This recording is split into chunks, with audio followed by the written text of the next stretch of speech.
इश्क फरमूदा इक़ासिद से सुबगाम अमल, इश्क फरमूदा इक़ासिद से सुबगाम अमल, अक़ल समझी ही नहीं माना ए पैगाम अभी, अक़ल समझी ही नहीं माना ए पैगाम अभी। इश्क मोहब्बतवाला अनेक आगे बुझे फेले जे 100 বছর পরও যুক্তিওয়ালা বুঝতে সক্ষম হয় না।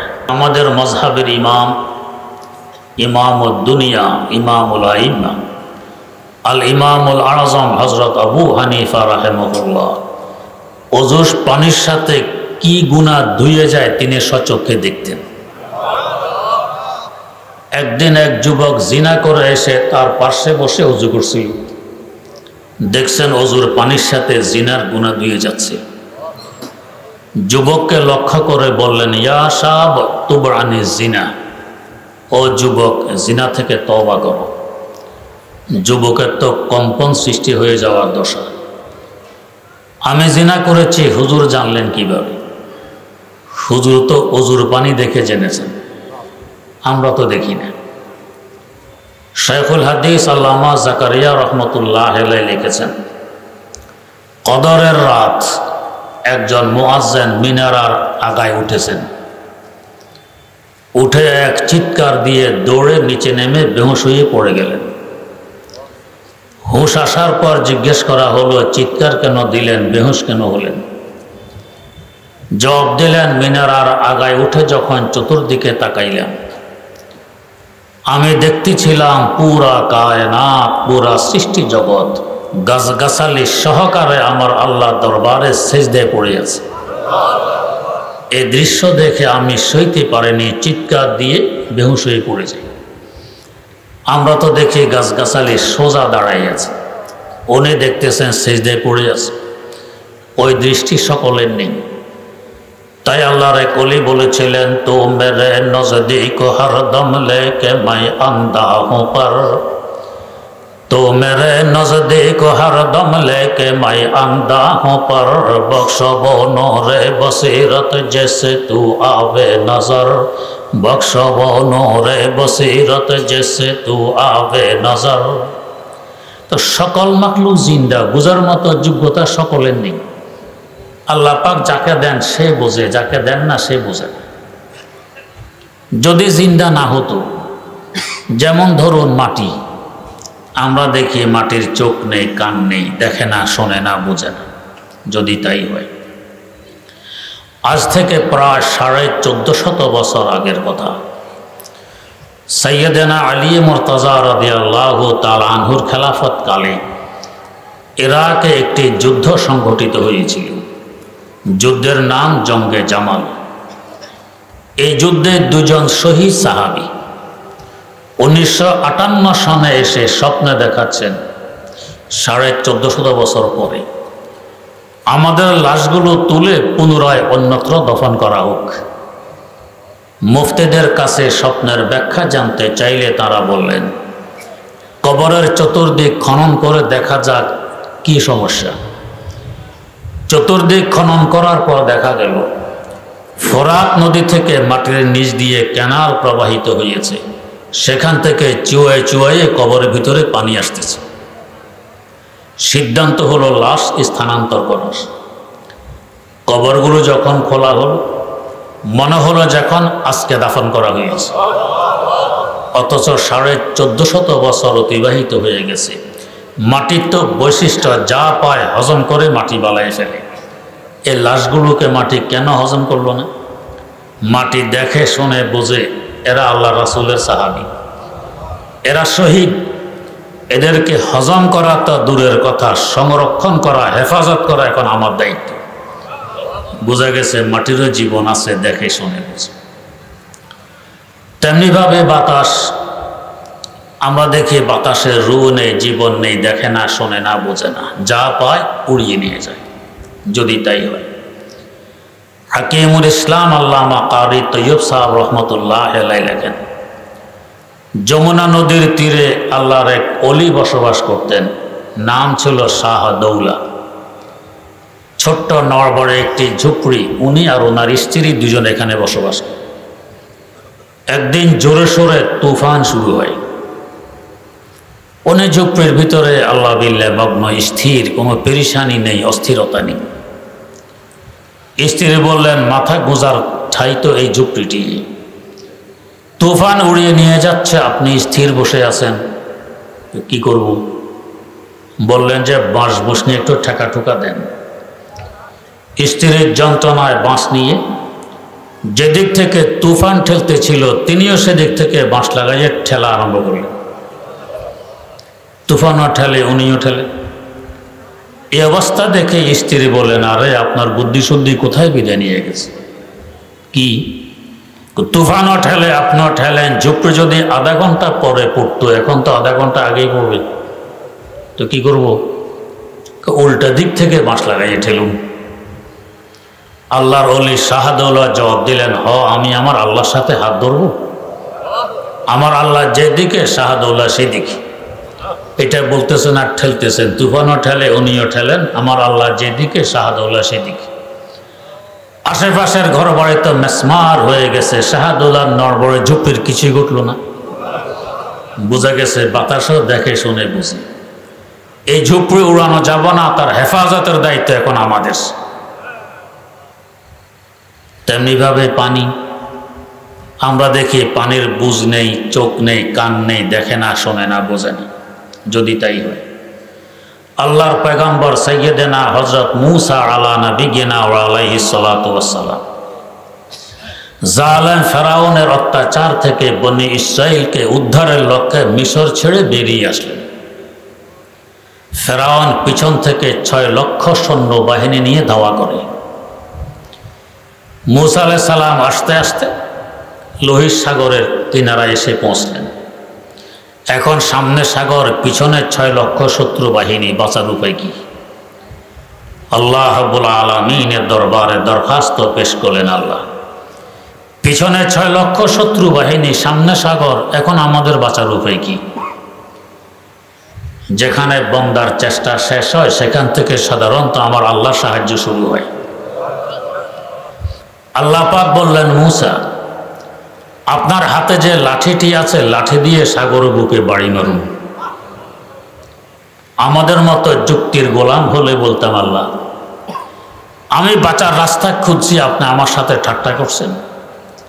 সাগর বুকে লাঠি দিয়ে বাড়ি মারলে কি হবে? বেশির থেকে বেশি একটু পানি লাভ দিয়ে উঠবে, এই তো, আমার লাভ হবে কি? কিন্তু যারা বাস্তবে আমার আল্লাহর গোলাম, এদের কোনো যুক্তি চলে না। আমার আল্লাহ যা বলেন, মনিব যা বলেন, মাথা নত করে মেনে নেন, এটাই গোলামের শান। গোলামের স্বভাব হবে গোলামে পোকতাকারে সৌরাজে দাহারে কমতারজ, গোলামে পোকতাকারে সৌরাজে দাহারে কমতারজ, কে কাস নকশা দেওয়া নকশা ইয়াদ বহকমতি মুইমারা। আল্লাহ বলেছেন, তিনি বাড়ি মারলেন। বাড়ি মারার সাথে সাথে দেখা গেল পানি 2 দিকে সরে, ওয়াল যেভাবে সোজা দাঁড়ায় যায়, পানিগুলো এভাবে দাঁড়িয়ে গেল, মধ্যখানে রাস্তা সৃষ্টি হয়ে গেল। সাগরের তলায় কাদা, কিভাবে এরা পাড়ি দিবেন? আল্লাহ পাক বাতাসকে আদেশ করলেন, বাতাস তুই জোরে সোরে বয়ে চল, তাড়াতাড়ি যাতে কাদাগুলো শুকিয়ে যায়। বাতাস বয়ে চললো, কাদা শুকিয়ে গেল। হযরত মূসা আলাইহিস সালাম 12 লক্ষ বনি ইসরাইলকে সাথে করে সাগর পাড়ি দিয়ে সিনা উপত্যকায় পৌঁছে গেল। ফেরাউন তার সৈন্যবাহিনী নিয়ে সাগরের পাড়ে এসে দেখে কি সুন্দর রাস্তা, সেও সৈন্যবাহিনী নিয়ে রাস্তায় ঢুকে পড়ে। মাঝপথে গেলে পানি দেখলো, আল্লাহর দুশমনকে ধরার এই তো সুবর্ণ সুযোগ। দুদিক থেকে পানি মিলে গেল, 6 লক্ষ সৈন্যবাহিনী সহকারে ফেরাউন ডুবে ধ্বংস হয়ে গেল। যদি পানির বুঝ না থাকতো, চোখ না থাকতো, কান না থাকতো, কিভাবে উপলব্ধি করলো উনি আল্লাহর পয়গম্বর, পাড়ি দেওয়ার ব্যবস্থা করে দিতে হবে, এ আল্লাহর দুশমন তাকে ডুবিয়ে ধ্বংস করে দিতে হবে। বোঝা গেছে পানিরও চোখ আছে, কান আছে, বুঝ আছে, রু আছে, জীবন আছে, দেখে শোনে বুঝে। বেশি দূরের কথা নয়, আমাদের কুমিল্লার কুতবে জামান হযরত কারি ইব্রাহিম রহমতুল্লাহ ছিল তো আপনাদের নোয়াখালীর রত্ন, চাটখিলে ওনার বাড়ি দৌলতপুর। কুমিল্লা গিয়ে সেখানে বসবাস শুরু করেন। ওনার জীবনীতে লেখা আছে, গভীর রাত খাদেম দেখতেছেন জায়নামাজ কাঁধে নিয়ে দ্রুত বাড়ি থেকে বেরিয়ে আসলেন।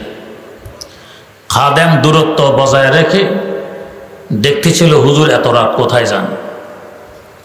খাদেম দেখতেছেন হুজুর পুকুরে ঘাটে এসে সোজা পানির উপর দিয়ে হাঁটতে হাঁটতে পুকুরের মধ্যখানে জানামাজ বিছিয়ে তাহাজ্জুদের নিয়ত বাঁধলেন, আল্লাহু আকবার বলে ডুবতেছেন।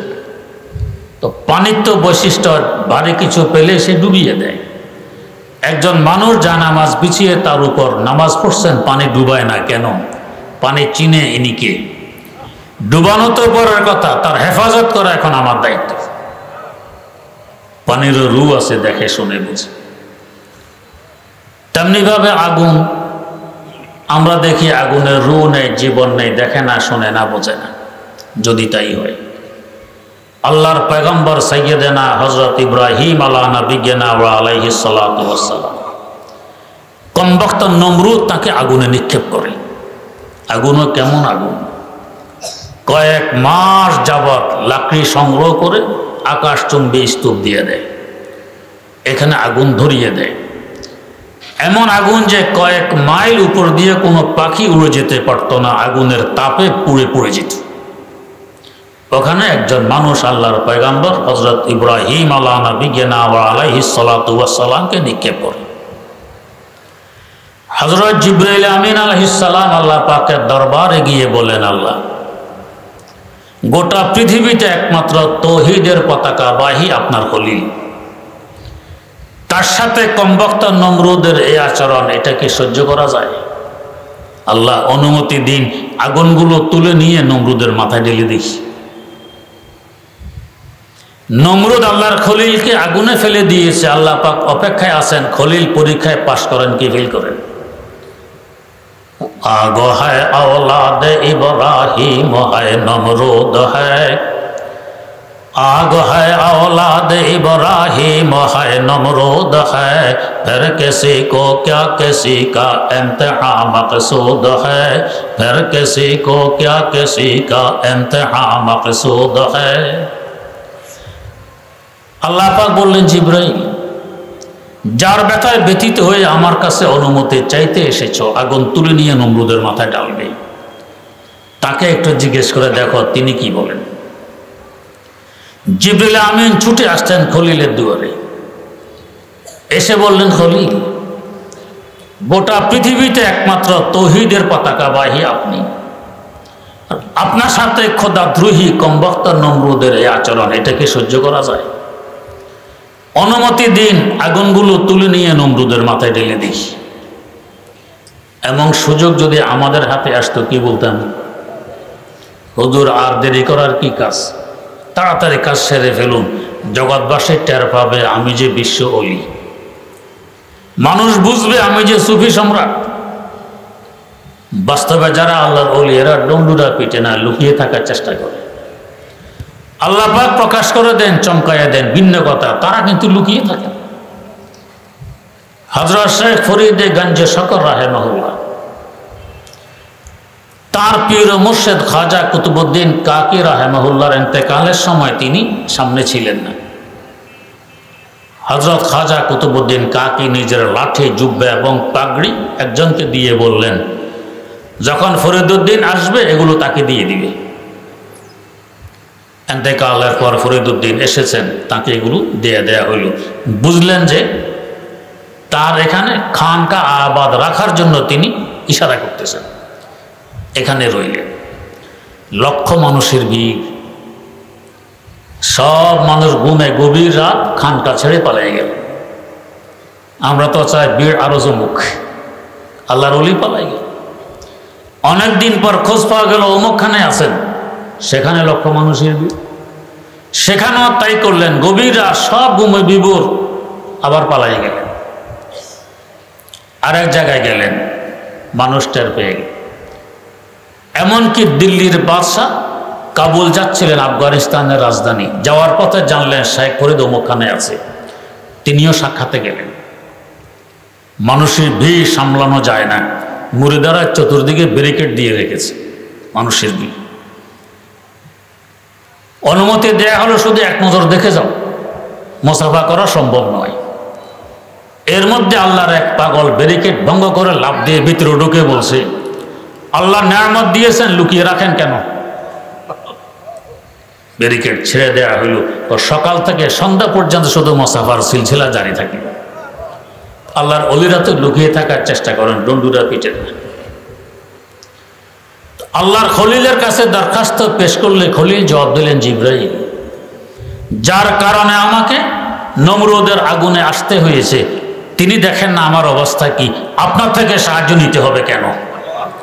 কবে খতর কুদে পড়া আতিশে নমরুদ মেরেশকো, বেখতর কूदे पड़ा आतिश नमरूद में इश्को, अक्ल है महवे तमाशा ए लबे बाम अभी, अक्ल है महवे तमाशा ए लबे बाम अभी, पुख्ता होती है अगर मुस्लिहतन देश हो अक्लो, इश्क हो मुस्लिहतन देश अगर खामो अभी, इश्क हो मुस्लिहतन देश अगर खामो अभी, इश्क फरमूदा कासद से सुबगा में अमल, अक्ल समझी ही नहीं माना ए पैगाम अभी, अक्ल समझी ही नहीं माना ए पैगाम अभी।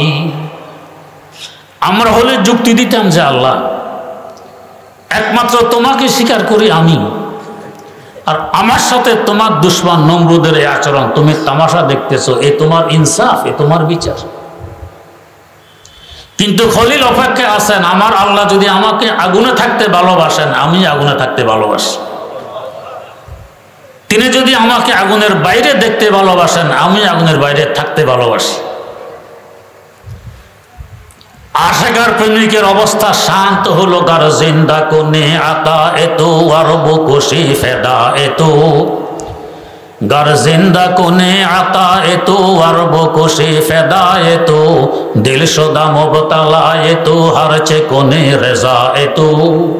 আল্লাহ যদি জীবিত রাখুন আপনার অবদান, যদি মেরে ফেলুন আপনার জন্যই তো কুরবান, আমার জীবনও আপনার জন্য, মরণও আপনার জন্য।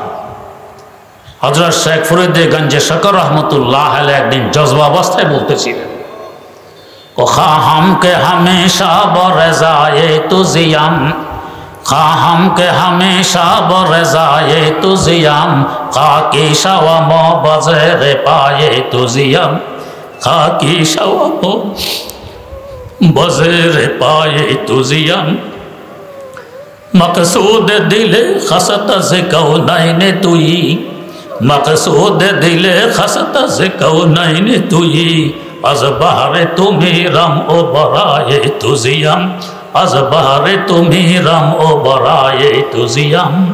আল্লাহ জীবনও তোমার, মওতও তোমার। খলিল পরীক্ষায় পাশ করে ফেললেন। আল্লাহ পাকের পক্ষ থেকে আদেশ এসে গেল, ইয়া নারু কোনে বারদাউ ওয়া সালামান আলা ইব্রাহিম, ও আগুন তুই ঠান্ডা হয়ে যা, তবে এত ঠান্ডা নয় যে আমার খলিলের কষ্ট হবে, আরামদায়ক ঠান্ডা। আগুনে পড়ার আগেও খলিল এত আরাম কখনো পাননি, আগুন থেকে বের হওয়ার পরও খলিল এত আরাম কখনো পাননি যত আরাম আগুনে পেয়েছিলেন।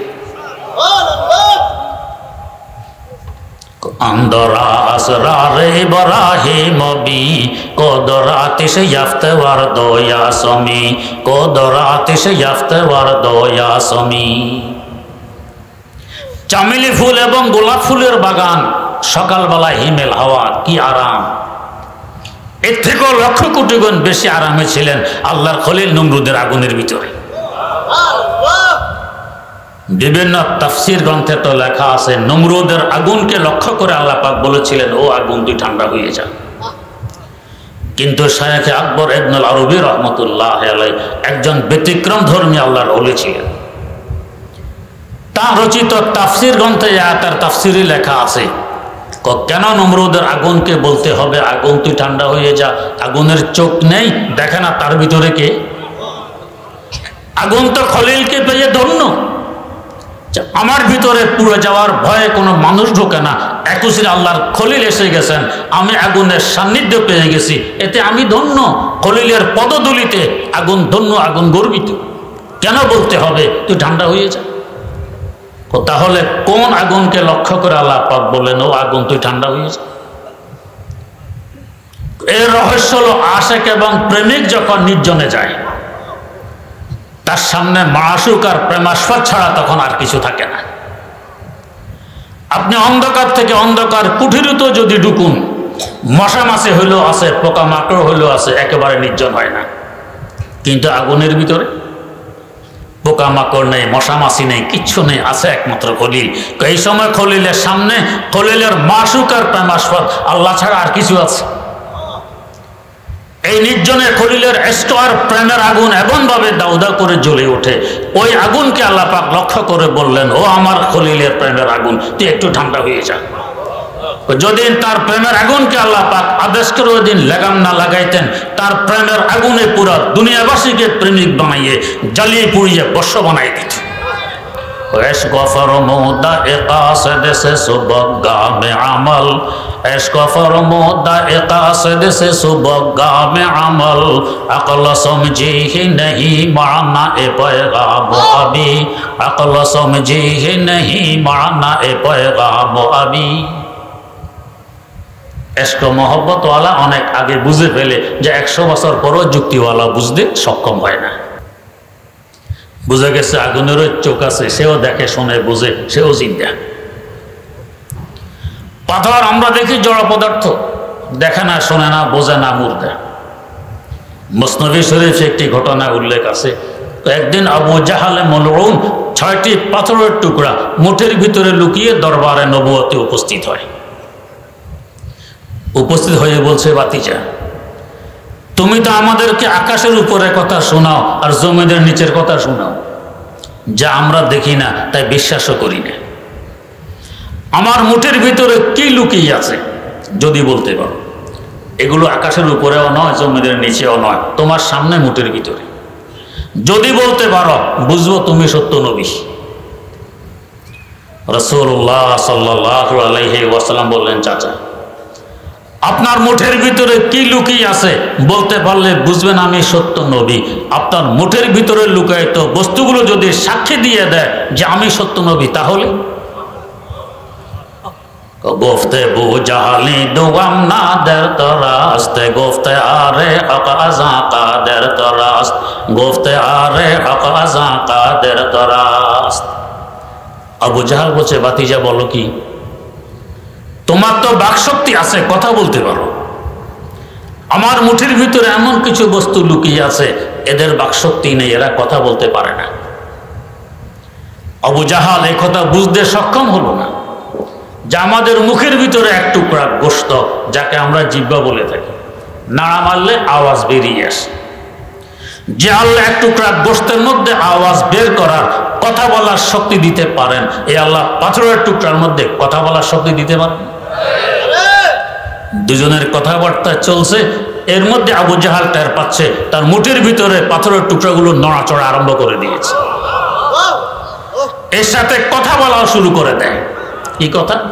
গফতে শশ পারা হাজার দর দস্তে তোস্তে, বিষ্ণু আজহার একটু তাসবিহে দুরুস্ত, বিষ্ণু আজহার একটু তাসবিহে দুরুস্ত। ও আবু জাহাল, তোর মতো একজন মুশরিকের মুঠের ভিতরে আমরা 6টি পাথরের টুকরা লুকিয়ে আছি। তোর বাতিজা মুহাম্মদ সাল্লাল্লাহু আলাইহি ওয়াসাল্লাম সত্য নবী কি অসত্য নবী সাক্ষী শুনবি কিনা? যদি শুনতে চাস তাহলে শুনে নে। লা ইলাহা গুফত ইল্লাল্লাহ গুফত, গওহারে আহমদ রাসূলুল্লাহ সুফত, গওহারে আহমদ রাসূলুল্লাহ সুফত। আমরা সাক্ষী দিচ্ছি একমাত্র উপাস্য আল্লাহ রাব্বুল আলামিন।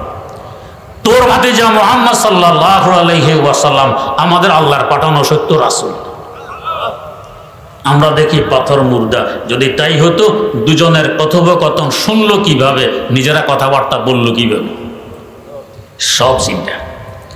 আল্লামা রুমি মুস্তফা শরীফে তাই লিখেছেন, খাকো বাদো আবো আতিশে বান্দা আম, বা মানো তো মুর্দা বাড়ক জিন্দা আম, বা মানো তো মুর্দা বাড়ক জিন্দা আম। পানি বলো, বাতাস বলো, আগুন বলো, মাটি বলো, আমার তোমার দৃষ্টিতে নির্জীব মুর্দা, আমার আল্লাহর কাছে সব জিন্দা। তাসবিতের অর্থ যেভাবে প্রত্যেক মাখলুকের রূহ আছে, এভাবে পুরা কায়নাত এবং সৃষ্টি জগতের একটি রূহ আছে। সকল মাখলুকের রূহ আঞ্চলিক রূহ, একটি আছে কেন্দ্রীয় রূহ। আমাদের দেহ একটি আছে কেন্দ্রীয় রূহ, কিছু আছে আঞ্চলিক রূহ। গরু ছাগল জবাই করার পর যখন ঠান্ডা হয়ে যায়, গোশত কাটার সময় দেখবেন মাঝে মধ্যে গোশত নড়াচড়া করে লাভ দেয়, তার মানে আঞ্চলিক রূহ এখানে এখনো রয়ে গেছে। মানুষ মারা গেলে তার চক্ষু খুলে নিয়ে অন্ধের চোখে লাগাই দিলে সেও দেখে, তবে সবসময় লাগাইলে দেখবে না, মারা যাওয়ার 6 ঘন্টার ভিতরে ভিতরে খুলে নিয়ে লাগাইতে হবে। তার মানে কেন্দ্রীয় রূহ তো দেহ ত্যাগ করে চলে গেছে, আঞ্চলিক রূহ কোনো কোনো অঙ্গে এখনো বাকি আছে। আর 6 ঘন্টা পর্যন্ত চোখের রূহ বাকি থাকে, চোখ জিন্দা থাকে। জিন্দা থাকা অবস্থায় খুলে নিয়ে অন্ধের চোখে লাগাইতে হয়। জগতের কেন্দ্রীয় রূহ সেটা কি? আমার আল্লাহ বলেন, ওয়া কাযালিকা আওহাইনা ইলাইকা রূহাম মিন আমরিনা। ও নবী, ওহীর মাধ্যমে আমি আপনার কাছে রূহ পাঠিয়ে দিয়েছি। আমরা দেখি ওহীর মাধ্যমে পাঠিয়েছেন কোরআনে কারীম। আল্লাহ পাক বলেন পাঠাইছি রূহ। হাকিমুল ইসলাম আল্লামা কারি তৈয়ব সাহেব রহমতুল্লাহ আলাইহি আয়াতের তাফসীরে লেখেন, এখানে রূহ মানে কোরআনে কারীম, গোটা সৃষ্টি জগতের রূহ। রূহ যতক্ষণ দেহে থাকে, দেহ ততক্ষণ জিন্দা থাকে, সতেজ থাকে। রূহ দেহ ত্যাগ করলে দেহ মুর্দা। 1-2 দিন হয়তো দেহ টিকবে, এরপরে ফুলবে, ফাটবে, পচবে, দুর্গন্ধ ছড়িয়ে পড়বে, পরিবেশ দূষিত হবে, আবহাওয়া নষ্ট হবে। সৃষ্টি জগতে রূহ কোরআনে কারীম যতদিন জগতে আছে, জগৎ ততদিন জিন্দা আছে। এর মাধ্যমে আমাদের থাকা, খাওয়া, পড়া, রিজিক, সুখ, শান্তি সব চলতে থাকবে। সকল নিয়ামতের মূল উৎস কোরআন তথা পৃথিবীর রূহ বিদায় নিবে, জগৎ মুর্দা হয়ে যাবে। 2-4 দিন থাকবে, দাঙ্গা হাঙ্গামা, হিংসা, বিদ্রোহ, মারামারি, হানাহানির মতো অশান্তির আগুনে জ্বলা অবস্থায় মানে পচন ধরেছে। এরপর কিয়ামত কায়েম হবে। হাদিস শরীফে আছে, কিয়ামতের আগে এক ব্যক্তি দেখবে তার কোরআন শরীফের পৃষ্ঠা সাদা হয়ে আছে, কোনো লেখা নেই। ভাববে কেমিক্যাল জনিত কারণে হয়তো লেখাগুলো নষ্ট হয়ে গেছে। আরেক ব্যক্তির কাছে গিয়ে জিজ্ঞেস করবে, দেখো তো তোমার কোরআন শরীফের কি অবস্থা। সে খুলে দেখবে তার কোরআন শরীফের একই অবস্থা, লেখা নেই, পৃষ্ঠা সব সাদা। আরেকজনকে গিয়ে জিজ্ঞেস করবে, সেও দেখবে তার কোরআন শরীফের পৃষ্ঠা সব সাদা, কোনো লেখা নেই। তার মানে পৃথিবী থেকে রূহ বিদায় নিয়ে গেছে, অচিরে কিয়ামত কায়েম হবে। জগৎ আর থাকবে না, তার দৈহিক অস্তিত্ব টিকিয়ে রাখতে পারবে না। কোরআনে কারীম জগতের রূহ। দেহের দাম বেশি না রূহের দাম বেশি? যদি পিস্তল ঠেকায় সিনায় আর বলে একটি হাত কেটে নেব, না হয় গুলি করে রূহ কেড়ে নেব, কি বলবো? ভাই দরকার 2 হাত কেটে নাও, আল্লাহর ওয়াস্তে মাফ চাই, গুলি করে রূহ কেড়ে নিবে না। রূহের মূল্য অনেক বেশি। তার মানে গোটা পৃথিবীর তুলনায় কোরআনের মূল্য কোটি কোটি গুণ বেশি। কেউ আছে রূহের সেবক, কেউ আছে দেহের সেবক। রূহের তুলনায় দেহের তুলনায় রূহের মূল্য যে পরিমাণ বেশি, দেহের সেবকের তুলনায় রূহের সেবকের মূল্য ওই পরিমাণ বেশি। দেহের সেবক যেমন কৃষক, চাষাবাদ করে, শস্য উৎপাদন করে, দেহের খোরাকের ব্যবস্থা হয়, দেহের সেবা। দেহের সেবক ইঞ্জিনিয়ার, বিল্ডিং বানায়, পোল কালভার্ট বানায়, দেহ আরাম পায়। দেহের সেবক ডাক্তার, চিকিৎসা করে, দেহ আরোগ্য লাভ করে। এদের যদি নিয়ত ভালো থাকে অনেক সওয়াব পায়। আর রূহের সেবক আলেম সমাজ, এরা মাদ্রাসায় কোরআন শিখাইয়ে রূহের সেবা করে। দেহের সেবকের তুলনায় রূহের সেবকের মূল্য ওই পরিমাণ বেশি, দেহের তুলনায় রূহের মূল্য যে পরিমাণ বেশি। তাই তো রাসূলুল্লাহ সাল্লাল্লাহু আলাইহি ওয়াসাল্লাম বলে গেছেন, খায়রুকুম মান তাআল্লামাল কোরআন ওয়া আল্লামা। তোমাদের মধ্যে সর্বোত্তম, সবচেয়ে দামি, মূল্যবান ওই ব্যক্তি যে আল্লাহর কালাম শিখে এবং শিখায়। কেন? সে রূহের সেবক। কেউ হয়তো মনে মনে মন ভাঙবেন যে হুজুর বিশুদ্ধ কোরআন শরীফ পড়তে পারি না, পড়ানোর প্রশ্নই আসে না, আমি রূহের সেবক হতে পারলাম না, এই ফজিলত থেকে আমি বঞ্চিত রয়ে গেলাম। ইসলাম নৈরাশ্যতার ধর্ম নয়, কাউকে মাহরুম আর বঞ্চিত করে না। ডাক্তার সরাসরি রোগীর চিকিৎসা করে, সে প্রত্যক্ষ রোগীর সেবক। ডাক্তারের সহযোগী, মেশিনপত্র এগিয়ে দেয়, কাগজ এগিয়ে দেয়, ওষুধ এগিয়ে দেয়, সেও রোগীর সেবক, যদিও পরোক্ষভাবে হোক না, উভয়জন রোগীর সেবক। তো আলেম সমাজ সরাসরি কোরআন পড়ে পড়াইয়ে রুহের সেবা করে, রুহের সেবক। আপনি যদি সহযোগী হতে পারে, আলেমের সহযোগী হন, তালেবুল আলেমের সহযোগী হন, মাদ্রাসার সহযোগী হন, আপনার রুহের সেবক, যদিও পরোক্ষভাবে হন না, আপনার রুহের সেবক। মাহরুম আর বঞ্চিত থাকা লাগবে না, একটু হিম্মত করলেই হবে। রুহের সেবক হইতে আমরা কারা রাজি আছি না কেউ নারাজ? মাশাআল্লাহ। হাত তুলতে তো আমি বলি না, এসব ইচ্ছা তুলেছেন, মাশাআল্লাহ। নামান, এটা আমার অভ্যাসও না যে হাত তোলেন, দাঁড়ান, বসেন, অভ্যাস নেই, নিজেরা তুলেছেন। হুজুরে একটু আগে বলেছেন মাসে 36 বস্তা চাল লাগে এই মাদ্রাসায়, মাসে 36 বস্তা। তার মানে যত দিনে বছর ভরা অত বস্তা লাগে, 365 বস্তার মতো চাল লাগে, একটু বেশি লাগে, 365 ধরলাম। ইসলামের সবচেয়ে গুরুত্বপূর্ণ যুদ্ধ বদরের যুদ্ধ।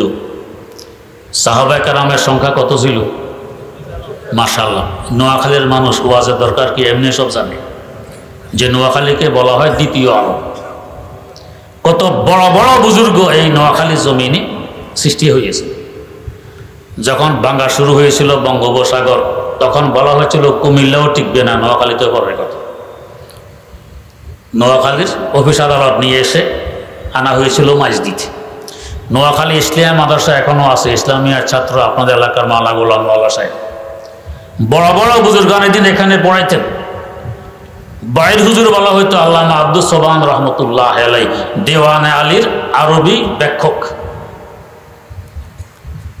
দুদিক থেকে ভেঙে আসছে ইসলামিয়া মাদ্রাসা, জিব্বার মতো সাগরের ভিতরে রয়ে গেছে, দুদিক থেকে ভেঙে আসতেছে, কুমিল্লাও টিকবে না, এইভাবে ভাঙতেছে। ইসলামিয়ার আলেম ওলামারা বড় মসজিদে বসে দোয়া করলেন। এ দোয়ার পরে চর উঠা আরম্ভ, ভাঙা তো বন্ধ, চর উঠা আরম্ভ। এখন কি পরিমাণ চর উঠে গেছে, আমার তো মনে হয় 100 কিলো হবে। এই পরিমাণ চর উঠে গেছে দক্ষিণ দিকে, আরো কত উঠতে থাকে। নোয়াখালীতে ওদের জমি, বড় উর্বর জমি। বাংলাদেশের প্রসিদ্ধতম বুজুর্গ হযরত হাফেজি হুজুর রহমতুল্লাহ আলাইহি বাড়ি কই? নোয়াখালী। ওনার দাদার বাড়ি হাজিপুর, এই চমনির এই পূর্ব দক্ষিণ কোনায় হাজিপুর ওনার দাদার বাড়ি। হযরত মানা কাসেম স্যার রহমতুল্লাহ আলাইহি বাড়ি কই? এই হাজিপুর।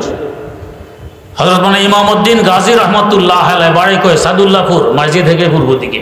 ওনার মায়ের কবর এই হাজিপুর, আমি জিয়ারত করে এসেছি। কয়জনের নাম নিবেন? যাদের মর্যাদার কল্পনা করা আমাদের মতো আদনাত তালেব এলেমের পক্ষে সম্ভব নয়, এমন বড় বড় এলেম আমলের পাহাড়ে নোয়াখালী জন্ম দিয়েছে। এই জমিন বড় উর্বর। আলহামদুলিল্লাহ, অসংখ্য মাদ্রাসা এখনো নোয়াখালীতে আছে, আরো হবে, আরো হওয়া দরকার। এখানে কত সুন্দর একটি মাদ্রাসা দিনের বাগান গড়ে উঠেছে। এটা এভাবে গড়ে না উঠলে এত মানুষের সমাগম এখানে কোনোদিন কেউ দেখতো না। 1 বছর আগত এখানে পানি ছিল, বসতে পারতেন না, কারণ কি সুন্দর দিনের বাগান। তো ওই 313 সাহাবীর নামের সাথে সাদৃশ্য রেখে আমরাও 313 জন আজীবন সদস্য হতে চাই। সবাই রাজি আছে কিনা? আলহামদুলিল্লাহি রাব্বিল আলামিন, ওয়াসসালাতু ওয়াসসালামু আলা আশরাফিল আমবিয়া ওয়াল মুরসালিন সাইয়্যিদিনা ওয়া মাওলানা মুহাম্মাদিন ওয়া আলা আলিহি ওয়া আসহাবিহি আজমাইন। রব্বানা আতিনা ফিদ দুনিয়া হাসানাতাও ওয়া ফিল আখিরাতি হাসানাতাও ওয়া কিনা আযাবান নার। রব্বানা যালামনা আনফুসানা ওয়া ইল্লাম তাগফির লানা ওয়া তারহামনা লানাকুনান্না মিনাল খাসিরিন। রব্বিরহামহুমা কামা রাব্বায়ানি রব্বিরহামহুমা কামা রাব্বায়ানি সগীরা। রব্বিরহামহুমা কামা রাব্বায়ানি সগীরা। আল্লাহুম্মা আ'ইন্না আলা যিকরিকা ওয়া শুকরিকা ওয়া হুসনি ইবাদাতিক ওয়া আলা তিলাওয়াতি কালামিক আনা আল-লাইলি ওয়া আতরাফান নাহার ওয়াজআলহু লানা ইমামান ওয়া নূরান ওয়া হুজ্জাতান ইয়া রাব্বাল আলামিন। আয় আল্লাহ, নোয়াখালীর বরকতময় জমিনে বসে, মাদ্রাসার সামনে মাহফিলে বসে আপনারাই কতিপয় বান্দা বুক ভরা আশা নিয়ে কাঙ্গালের ন্যায় আপনার দুয়ারে হাত পেতেছি। মাওলাই কারীম জিন্দগির সমস্ত গুনাহগুলো ক্ষমা করে দেন, ভবিষ্যতে গুনাহ খাতা থেকে হেফাজত ফরমান, বেশি বেশি নেকি কামাই করার তৌফিক দেন। আল্লাহ, যাদের উদ্যোগে, যাদের শ্রমে, যাদের পরামর্শে, যাদের দানে এবং যাদের সহযোগিতায় এ দ্বীনি বাগান এখানে প্রতিষ্ঠা লাভ করেছে, সকলকে আপনার মনোনীত বান্দা হিসাবে কবুল করে নেন। দুনিয়া আখিরাতে উজ্জ্বলময় জিন্দগি নসিব করুন। আল্লাহ মাদ্রাসা খানকে কিয়ামতের আগ পর্যন্ত জন্য কবুল করে নেন, দৈনন্দিন উন্নতি দান করুন। আয় আল্লাহ, ইসলামের মজবুত একটি দুর্গ হিসাবে মাদ্রাসাকে কবুল করে নেন। এখান থেকে ইলমের নূর, হেদায়েতের জ্যোতি দুনিয়ার আনাচে কানাচে ছড়িয়ে দেন।